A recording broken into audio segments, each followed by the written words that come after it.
నమస్కారం. నేను మీ రవికిరణ్ శర్మ వేలూరి. 12వ తేదీ శుక్రవారం. ఈరోజు పంచాంగ శ్రవణ మరియు రాశి ఫలాలు ఏ రకంగా ఉండబోతున్నాయో చెప్తున్నాను. ఈరోజు శుక్రవారం అవటం వల్ల అమ్మవారి అనుగ్రహం అందరికీ కలగాలని అమ్మవారి యొక్క ధ్యాన శ్లోకంతో ప్రారంభం చేయడం జరుగుతుంది. ఖడ్గం చక్రగదేశ చాపరిఘాం శూలంబుషుండీం శిరః శంఖం సందదతీం కరైస్త్రణయనాం సర్వాంగభూషావృతాం నీలాస్మద్యుతిమాస్య పాదదశకాం సేవే మహాకాళికాం యామస్త్వౌ స్త్వపితే హరౌ కమలజౌ హంతుం మధుం కైటభం. శ్రీమాత్రే నమః. ఆ దేవి అనుగ్రహం అందరికీ కలగాలని ఈరోజు 12వ తేదీ శుక్రవారం. ఈ రోజున క్రోధినామ సంవత్సరము, ఉత్తరాయణము, గ్రీష్మ ఋతువు, ఆషాఢమాసము, శుక్లపక్షము, తిథి షష్ఠి తిథి ఉదయం 10 గంటల 16 నిమిషాల వరకు ఉన్నది. తదుపరి సప్తమి తిథి. ఈరోజు నక్షత్రము ఉత్తర పల్గుని నక్షత్రం. మధ్యాహ్నం 2 గంటల 53 నిమిషాల వరకు ఉన్నది. అమృత గడియలు ఉదయం 6 గంటల 55 నిమిషాల నుంచి 8 గంటల 41 నిమిషాల వరకు అమృత గడియలు ఉన్నవి. ఈరోజు వర్జ్యము రాత్రి 12 గంటల 9 నిమిషాల నుంచి 1 గంట 56 నిమిషాల వరకు ఉన్నది. దుర్ముహూర్తము ఉదయం 8 గంటల 11 నిమిషాల వరకు నుండి 9 గంటల 1 నిమిషం వరకు దుర్ముహూర్తం ఉన్నది. పునర్దుర్ముహూర్తము మధ్యాహ్నం 12 గంటల 31 నిమిషాల నుంచి 1 గంట 24 నిమిషాల వరకు ఉన్నది. ఈరోజు రాహుకాలం ఉదయం 10 గంటల 30 నిమిషాల నుంచి 12 గంటల వరకు రాహుకాలం. యమగండం మధ్యాహ్నం 3 గంటల నుంచి 4 గంటల 30 నిమిషాల వరకు యమగండం ఉన్నది. గుళిక కాలం ఉదయం 7 గంటల 30 నిమిషాల నుంచి 9 గంటల వరకు గుళిక కాలం ఉన్నది. మరి ఈరోజు విశేషం శుక్రవారం నాడు అమ్మవారికి విశేషంగా అభిషేకం, అర్చన, కుంకుమార్చన, లలితా సహస్రనామాన్ని వినటము, అలాగే లక్ష్మీ అనుగ్రహం కోసం లక్ష్మీ అష్టోత్తరంతో పూజ చేసుకోవడము, అష్టోత్తర కలువ పూజలు చేయడం, ఇట్లాంటివన్నీ చేయడం ద్వారా అనుకూలతలు వచ్చే అవకాశాలు ఉన్నాయి. అలాగే ఈ రోజున 12 రాసుల వారికి ఏ రకంగా ఉండబోతుందో అనేది మనం తెలియజేస్తున్నాం.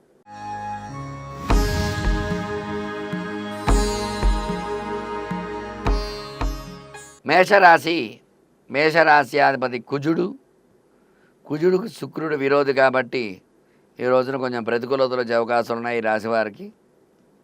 అలాగే లగ్నంలో కుజుడు, భాగ్యంలో గురుడు ఉన్నప్పటికీ కూడా గురు బలం వల్ల విద్య, ఉద్యోగాలు బాగుంటాయి. తృతీయంలో రవి అనుకూలంగా ఉన్నాడు. అర్ధాష్టమ బుధ శుక్రుల వల్ల కొంచెం ప్రతికూలతలు వచ్చే అవకాశాలు ఉన్నాయి. వ్యాపారపరంగా ఇబ్బందులు వచ్చే అవకాశాలు ఉన్నాయి. షష్టమంలో చంద్ర కేతు సంచారము, అలాగే ఏకాదశంలో శని సంచారం, వ్యయంలో రాహు సంచారం జరుగుతుంది.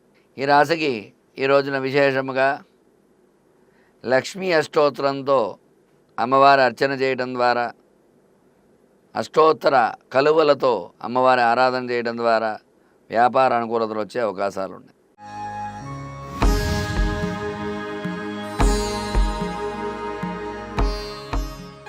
వృషభ రాశికి అధిపతి శుక్రుడు కాబట్టి ఈరోజు శుక్రవారం కాబట్టి అనుకూలతలు వచ్చే అవకాశాలు ఉన్నాయి.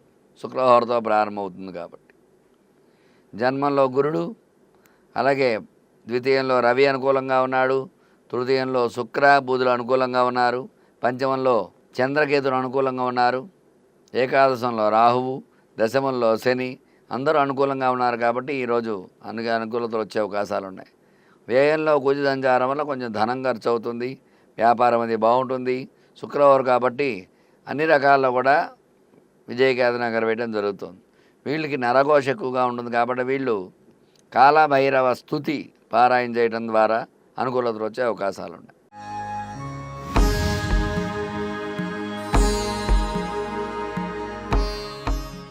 మిథున రాశికి అధిపతి బుధుడు, బుధ శుక్రుడు మిత్రుడు కాబట్టి శుక్రవారం శుక్రహోరతో ప్రారంభమవుతుంది కాబట్టి బుధ శుక్రుడు కలిసి ఉన్నారు కాబట్టి భాగ్యంలో మిథున రాశికి అనుకూలతలు వచ్చే అవకాశాలు ఉన్నాయి. జన్మంలో రవి, ద్వితీయంలో బుధ శుక్ర సంచారము, అర్ధాష్టమ కేతు వల్ల కొంచెం ఇబ్బందులు పడే అవకాశాలు ఉన్నాయి. మనశ్శాంతి కొంచెం తక్కువగా ఉంటుంది ఈ రోజున. అలాగే నవమంలో శని సంచారం, దశమంలో రాహు సంచారం, ఏకాదశంలో కుజ సంచారం, వ్యయంలో గురు సంచారం జరుగుతుంది. వ్యయగురుడు వల్ల ధన మూలకంగా, చదువు మూలకంగా ధనం ఖర్చు అవటము, అదే విదేశాలకు వెళ్ళేవాళ్ళు అలాంటి వాళ్ళందరికీ కూడా ఈ యొక్క ధనం ఖర్చు అవ్వడము, చదువు మూలకంగా ధనం ఖర్చు అవ్వడం ఇట్లాంటివన్నీ జరుగుతూ ఉంటాయి. వీళ్ళకి విశేషముగా జన్మగురుడు అనుకూలంగా ఉన్నాడు కాబట్టి, జన్మంలో రవి అనుకూలంగా ఉన్నాడు, వ్యయంలో గురుడు ఉన్నాడు కాబట్టి గురు దక్షిణామూర్తి స్తోత్ర పారాయణ చేయటము, అట్లాగే గురువే నమః అనేటువంటి నామాన్ని విశేషముగా 16 సార్లు జపించి శనగలు నివేదన పెట్టడం ద్వారా అనుకూలతలు వచ్చే అవకాశాలు ఉన్నాయి. దత్త చరిత్ర చదవడం ద్వారా గురు బలం చేకూరే అవకాశాలు ఉన్నాయి.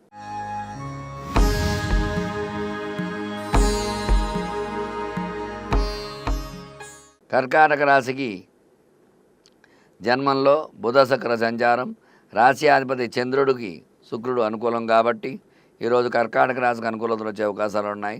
అలాగే వ్యయంలో రవి సంచారం కాబట్టి ఆరోగ్యపరంగా కొన్ని ఇబ్బందులు వచ్చే అవకాశాలు ఉన్నాయి. అష్టమంలో శని సంచారము, నవమంలో రాహు సంచారము, దశమంలో కుజ సంచారము, ఏకాదశంలో గురు సంచారం అనుకూలంగా ఉంది. అష్టమ శని, అలాగే వ్యయంలో రవి సంచారం ఇబ్బందిగా ఉంది వీళ్ళకి. అందువల్ల ఆ యొక్క రవికి సూర్య నమస్కారాలు చేసుకోవటము, అట్లాగే శనికి శివాభిషేకం చేయడం ద్వారా అనుకూలతలు వచ్చే అవకాశాలు ఉన్నాయి.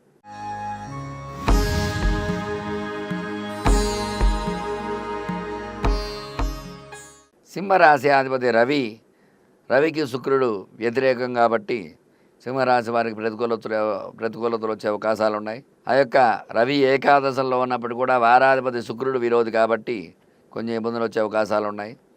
తర్వాత భాగ్యంలో కేతు సంచారము, చంద్ర సంచారము, అలాగే సప్తమంలో శని సంచారం, అష్టమ రాహు వల్ల ఇబ్బందులు వచ్చే అవకాశాలు ఉన్నాయి. నవమంలో కుజుడు, దశమంలో గురుడు, ఏకాదశంలో రవి, అలాగే వ్యయంలో బుధ శుక్ర సంచారం జరుగుతుంది. వీళ్ళు విశేషముగా ఆ యొక్క అమ్మవారి నామము ఓం ఐం బాలాయై నమః అనేటువంటి బాలానామాన్ని చదవడం ద్వారా అనుకూలతలు వచ్చే అవకాశాలు ఉన్నాయి. ఈ బాలానామాన్ని 108 సార్లు పారాయణ చేసి పాయసాన్నం నివేదన చేయడం ద్వారా అనుకూలతలు వచ్చే అవకాశాలు ఉన్నాయి.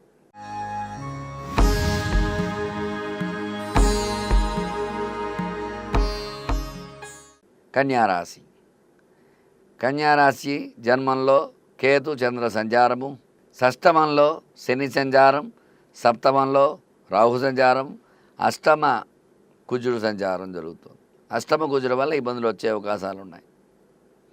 అలాగే నవమంలో భాగ్యంలో గురు సంచారం, దశమంలో రవి సంచారం, ఏకాదశంలో బుధ శుక్ర సంచారం అనుకూలంగా ఉంది. ఈ యొక్క కన్యారాశికి అష్టమ కుజుడు వల్ల ఇబ్బందులు ఉన్నాయి కాబట్టి కొంచెం వ్యాపారం ఇబ్బందిగా ఉంటుంది. వ్యాపారంలో ప్రతికూలతలు వచ్చి అనుకున్న ఆశించిన లాభాలు రాకపోవడం ఇట్లాంటివన్నీ ఉంటాయి. అలాగే రుణ బాధలు ఎక్కువగా ఉంటాయి.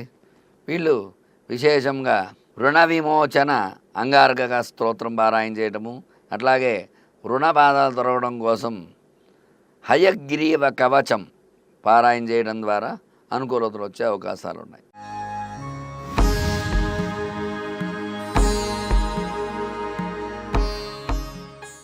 తదుపరి తులారాశి వారికి అష్టమ గురుడు ఇబ్బందిగా ఉన్నాడు, శని అనుకూలంగా ఉన్నాడు పంచమంలో, షష్టమంలో రాహు అనుకూలంగా ఉన్నాడు, సప్తమ కుజుడు కొంచెం ఇబ్బందిగా ఉన్నప్పటికీ కూడా అనుకూలతలు ఇచ్చే అవకాశాలు ఉన్నాయి.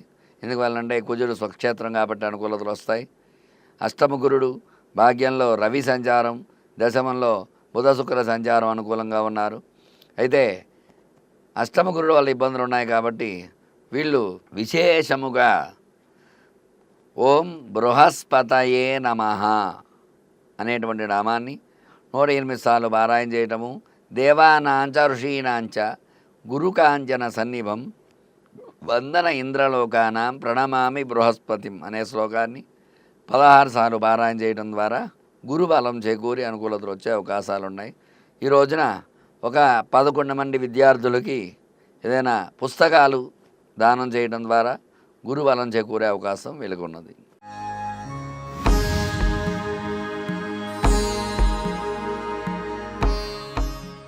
తదుపరి వృశ్చిక రాశి. వృశ్చిక రాశి అధిపతి అర్ధాష్టమ శని ఇబ్బందులుగా ఉన్నాయి. పంచమంలో రాహువు, షష్టమంలో కుజుడు, సప్తమ గురుడు, అష్టమంలో రవి సంచారం ప్రతికూలంగా ఉంది. నవమంలో భాగ్యంలో బుధ శుక్ర సంచారము, అలాగే ఏకాదశంలో కేతు చంద్ర సంచారం జరుగుతోంది. వీళ్ళకి శని రవిలు ప్రతికూలంగా ఉన్నారు కాబట్టి విశేషముగా ఈ యొక్క కుజుడు వృశ్చిక రాశ్యాధిపతి కుజుడు కాబట్టి సుబ్రహ్మణ్య కరావలంబ స్తోత్ర పారాయణ చేయడం ద్వారా, అలాగే ఆరోగ్య పాశుపత అభిషేకం చేయడం ద్వారా ఆరోగ్యపరంగా ఇబ్బందులు అయితే వచ్చే అవకాశాలు ఉన్నాయి ఆరోగ్యంగా. అందువల్ల ఆ యొక్క ఆరోగ్య పాశుపతాభిషేకము లేదా రుద్రాభిషేకం చేయడం ద్వారా అనుకూలతలు వచ్చే అవకాశాలు ఉన్నాయి.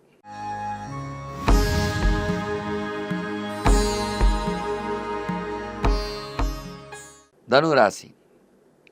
ధనురాశి అధిపతి గురుడు అనుకూలంగా ఉన్నాడు. గురుడు తృతీయంలో శని సంచారము, చతుర్థంలో రాహు, పంచమంలో కుజుడు, షష్టమంలో గురుడు, సప్తమంలో రవి, అష్టమంలో బుధ శుక్ర సంచారము, దశమంలో చంద్రకేతు సంచారం జరుగుతుంది. అందువల్ల యొక్క గురుడు అనుకూలంగా ఉన్నాడు కాబట్టి అనుకూలతలు వచ్చే అవకాశాలు ఉన్నాయి. అర్ధాష్టమ రాహు వల్ల కొంచెం ఇబ్బందులు వచ్చే అవకాశాలు ఉన్నాయి. వీళ్ళు విశేషముగా అమ్మవారి ఐం దుర్గాయై నమః అనే నామాన్ని 108 సార్లు పారాయణ చేసి దుర్గా అష్టోత్తరంతో అమ్మవారి కుంకుమార్చన చేయడం ద్వారా దుర్గాదేవి అనుకూలంతో అనుకూలతలు వచ్చే అవకాశాలు ఉన్నాయి.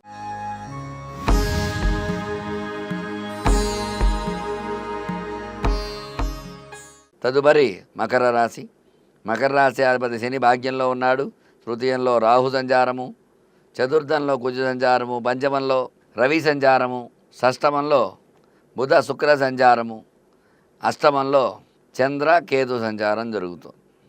అయితే అర్ధాష్టమ కుజుడు, అష్టమ చంద్రకేతు సంచారం కాబట్టి వీళ్ళకి విశేషముగా గణపతికి గరికతో అర్చన చేయటము, కొంచెం మనశ్శాంతి తక్కువగా ఉంటుంది కాబట్టి గరిక నీటితో అభిషేకం చేయడం ద్వారా అనుకూలతలు వచ్చే అవకాశాలు ఉన్నాయి.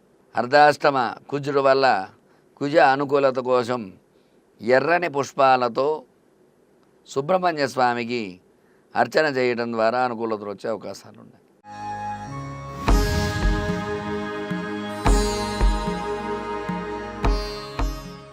తదుపరి కుంభరాశి. కుంభరాశికి జన్మశని, ద్వితీయంలో భాగ్యంలో రాహు సంచారం, తృతీయంలో కుజ, అర్ధాష్టమ గురుడు సంచారం, అష్టమంలో మిథునంలో పంచమంలో రవి సంచారం, షష్టమంలో బుధ శుక్ర సంచారం జరుగుతోంది. అయితే ఈ యొక్క జన్మశని వల్ల కొంచెం ప్రతికూలతలు వచ్చే అవకాశాలు ఉన్నాయి కాబట్టి వీళ్ళు గురుబలం తక్కువగా ఉంటుంది కాబట్టి ఈ రోజున విశేషముగా సరస్వతీదేవికి తెల్లని పాలతో అభిషేకం చేయడం ద్వారా అనుకూలతలు వచ్చే అవకాశాలు ఉన్నాయి. విద్యార్థులకి ఒక 9 పుస్తకాలు సమర్పించడం ద్వారా అనుకూలతలు వచ్చే అవకాశాలు ఉన్నాయి.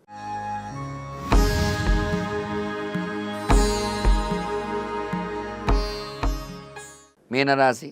జన్మ రాహువు, సప్తమ కేతువు చంద్రుడు, పంచమంలో బుధ శుక్రుడు, అర్ధాష్టమ రవి, తృతీయంలో గురుడు, ద్వితీయంలో కుజుడు సంచారం చేస్తున్నారు. అలాగే వ్యయంలో శని సంచారం జరుగుతోంది. అందువల్ల ఈ యొక్క మీనరాశి వారికి జన్మ రాహువు వల్ల కొన్ని ఇబ్బందులు వచ్చే అవకాశాలు ఉన్నాయి, చికాకులు సమస్యలు. వీళ్ళు ఓం రాహవే నమః అనే నామాన్ని 108 సార్లు పారాయణ చేయటము, అలాగే ఓం శ్రీమాత్రే నమః అనేటువంటి నామాన్ని 108 సార్లు పారాయణ చేయడం ద్వారా అనుకూలతలు వచ్చే అవకాశాలు ఉన్నాయి. అర్ధాష్టమంలో రవి సంచారం వల్ల ఆదిత్య హృదయ పారాయణ చేయడం వల్ల ఆరోగ్య సమస్యల నుంచి బయటపడే అవకాశం ఉంది. చూశారు కదండి, ఈరోజు 12 రాసుల వారికి ఏ రకంగా ఉండబోతోందో చక్కగా నేను చెప్పినటువంటి నియమాలు పాటిస్తూ ఆ యొక్క దైవ బలం చేకూర్చుకుని మీ యొక్క కోరికలు నెరవేర్చుకుంటారని కోరుకుంటూ మీ రవికిరణ్ శర్మ, వేలూరి, జ్యోతిష్యరత్న అవార్డు గ్రహీత. నమస్కారం. ఎన్ని నిమిషాలు వచ్చింది?